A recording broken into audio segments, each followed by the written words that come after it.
ones who get it done.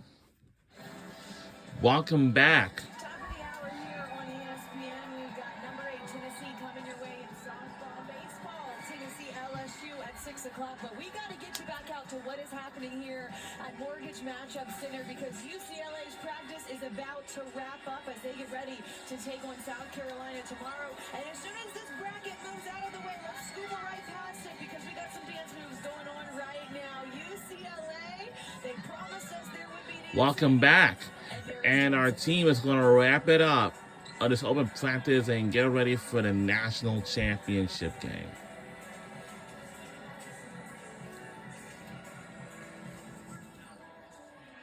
And of course,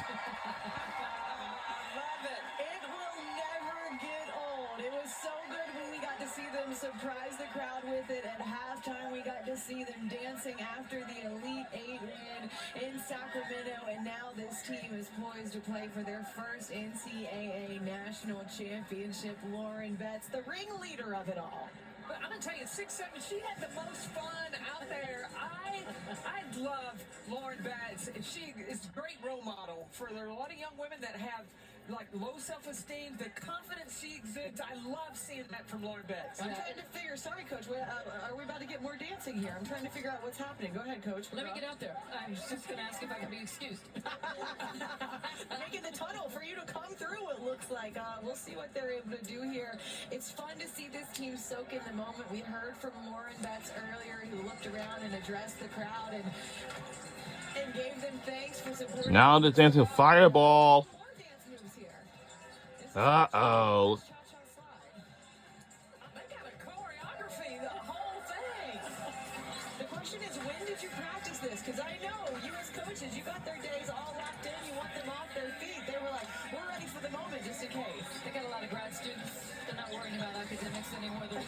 Hey, straight here from Sacramento. You had time in the hotel. Oh, man, what fun we have had here. And somebody else that I know has had fun soaking it all in is their head coach, Corey Close. She's in her 15th season here. Took this team last year to the Final Four. This year to the national championship game. Back-to-back 30-win seasons. This program had never had a 30-win season before the last 2 years, and now they have the chance to do something that has never been done before. UCLA dancing their way to a national championship game against South Carolina tomorrow.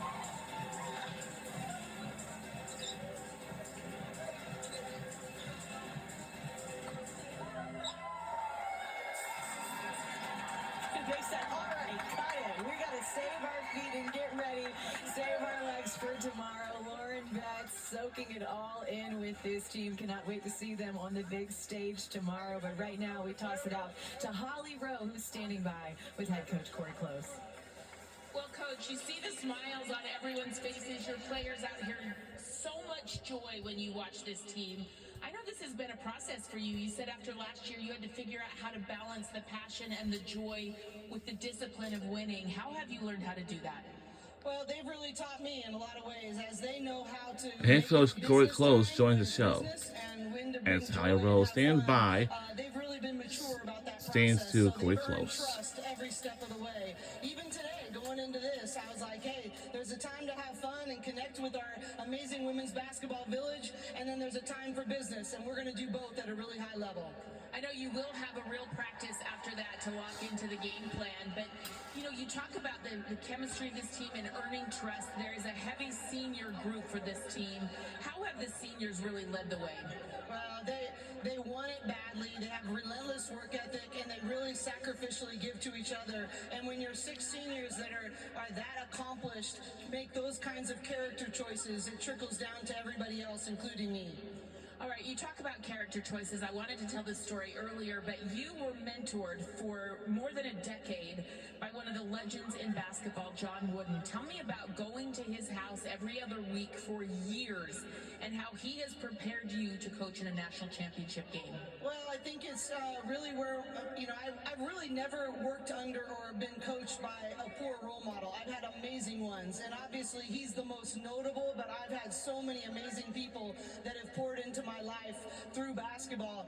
But Coach Wooden was just all about process and principle, and many people have asked, as we're, competing at the highest levels for a national championship, I always want that to be a byproduct, not an essence. I really want it to be about loving people well, helping them grow into who they want to become and who they want to impact. And then I really believe the outcomes will find us.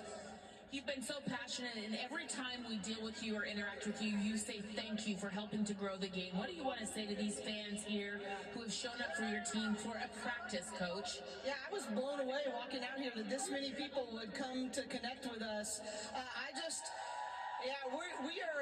We're enjoying one of the most extraordinary times in women's basketball, but also women's sports. But that does not happen unless we have great support like the people in this building. And it's such a privilege to share this experience with them. And we're not done yet. We got to keep growing this thing, and we got to keep doing it together.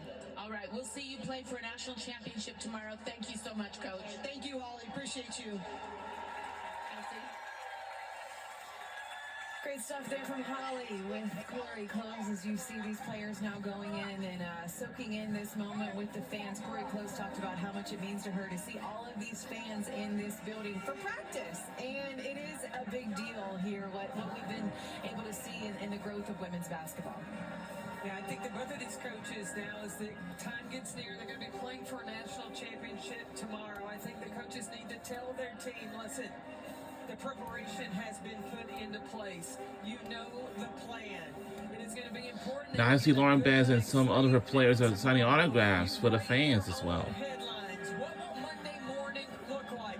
You control that, but it is one possession at a time, and you play for that woman that's on the left and the right, and you take no plays off, and you leave it on the floor. Just stay in the moment.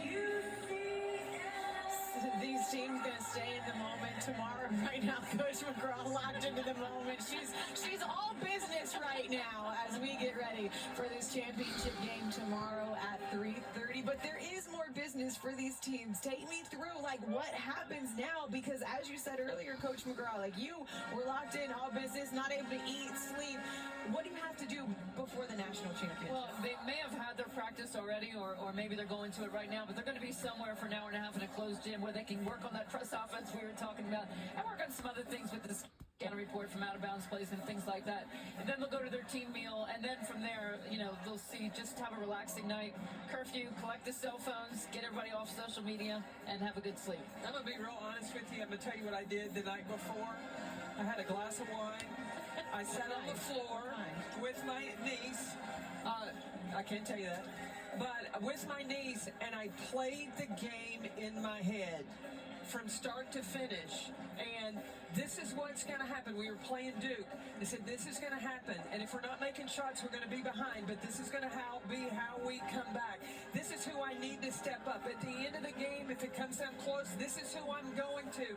So that when I laid my head on the pillow at night, I had tried to go through every possible scenario this team could face. So if it popped up, you were ready.